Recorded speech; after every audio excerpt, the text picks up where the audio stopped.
રાજકોટમાં હિન્દુ ધર્માચાર્ય સભાનું આયોજન કરાયું છે, જેમાં આરએસએસ પ્રમુખ મોહન ભાગવત, ભાજપ અધ્યક્ષ અમિત શાહ સહિતના નેતાઓ ભાગ લેશે।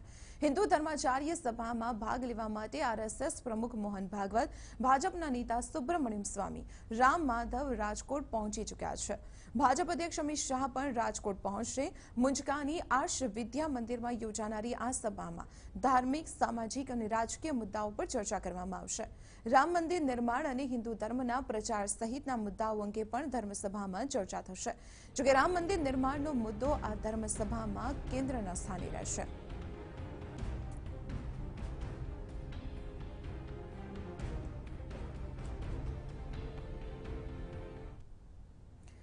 તો હિન્દુ ધર્માચાર્ય સભામાં ભાગ લેવા માટે ભાજપના નેતા સુબ્રમણ્યમ સ્વામી પણ રાજકોટ પહોંચી ચૂક્યા છે। સુબ્રમણ્યમ સ્વામીએ આ સભામાં રામ મંદિર મુદ્દે ચર્ચા થશે તેમ જણાવ્યું।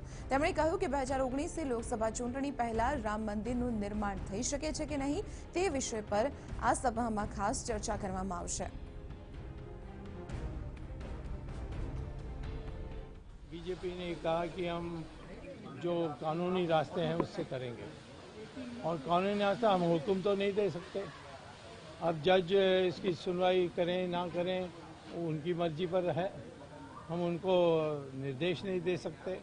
लेकिन जो दो प्रकार की याचिकाएं हैं, एक जो संपत्ति की मांग कर रहे हैं, जैसे सुन्नी वक्फ बोर्ड कहती है कि बाबर ने ज़मीन कब्जा किया और हम उसके वारिस हैं और इसीलिए ये सुन्नी वक्फ बोर्ड का प्रॉपर्टी है।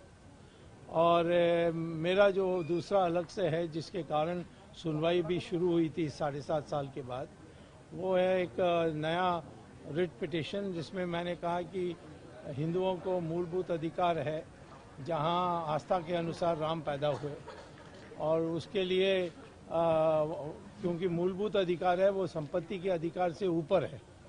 संपत्ति का अधिकार साधारण अधिकार है, तो इसलिए संविधान के अनुसार हमें ये जमीन मंदिर बनाने के देना चाहिए। ત્યારે વધુ વિગતો મેળવીએ રાજકોટથી અમારા સંવાદદાતા ગૌરવ દવે પાસેથી। ગૌરવ, હિન્દુ ધર્માચાર્ય સભાનું આયોજન કરવામાં આવ્યું છે, કયા મહત્વના મુદ્દાઓ પર અહીં આ ધર્માચાર્ય સભામાં ચર્ચાઓ થશે અને જ્યારે 2019 પહેલા હિન્દુ મંદિર પર રાજનીતિ ગરમાયેલી છે ત્યારે આ મુદ્દો કેટલો મહત્વનો?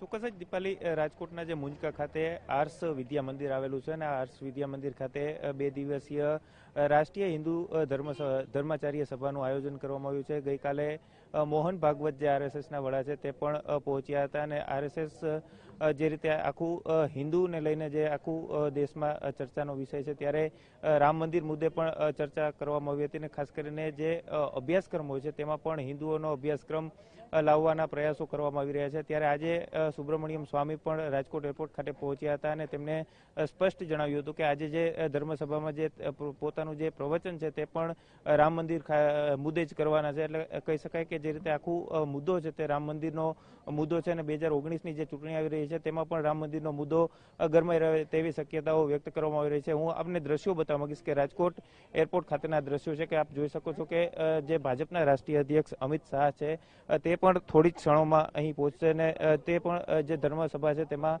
પોતાની હાજરી આપશે। ભાજપના જે કહી શકાય કે ભાજપના જે ટોચના નેતાઓ છે તે પણ તેમના સ્વાગત માટે પહોંચ્યા છે। રાજકોટના જે ધારાસભ્યો, તમામ ધારાસભ્યો પણ તેમના સ્વાગત માટે પહોંચ્યા છે। એટલે ક્યાંક ને ક્યાંક જે આ ધર્મસભા છે તેમાં હિન્દુઓનો મુદ્દો સૌથી મહત્વનો રહ્યો છે અને અલગ અલગ જે રામ મંદિરનો મુદ્દો હોય કે હિન્દુના પ્રચાર પ્રસારનો મુદ્દો હોય, તમામ મુદ્દે આ જે ધર્મસભા છે તેમાં ચર્ચા વિચારણા કરવામાં આવી રહી છે। 150 જેટલા જે સાધુ સંતો છે તે પણ આ હિન્દુ ધર્મસભા છે તેમાં પહોંચ્યા છે અને તમામ લોકો પોતાના મંતવ્યો રજૂ કરશે। જે રીતે આખું આપ દ્રશ્યોમાં પણ જોઈ શકો છો કે અમિત શાહને લઈને જે પોલીસ બંદોબસ્ત છે તે પણ એરપોર્ટ પર ગોઠવી દેવામાં આવ્યો છે, તેમનો કોન્વે તૈયાર કરી દેવામાં આવ્યો છે અને સૌથી મહત્વની વાત એ છે કે આ જે હિન્દુ ધર્માચાર્ય સભા છે તેમાં રામ મંદિરનો મુદ્દો સૌથી હોટ મુદ્દો રહ્યો છે, કારણ કે આજનો જે સેશન છે બપોરે 1 વાગ્યા સુધી તે જે રામ મંદિરનો મુદ્દો છે તેના પર રાખવામાં આવ્યું છે અને ત્યારથી 4 થી 6નો જે મુદ્દો છે તેમાં પણ જે અમિત શાહ હોય, પછી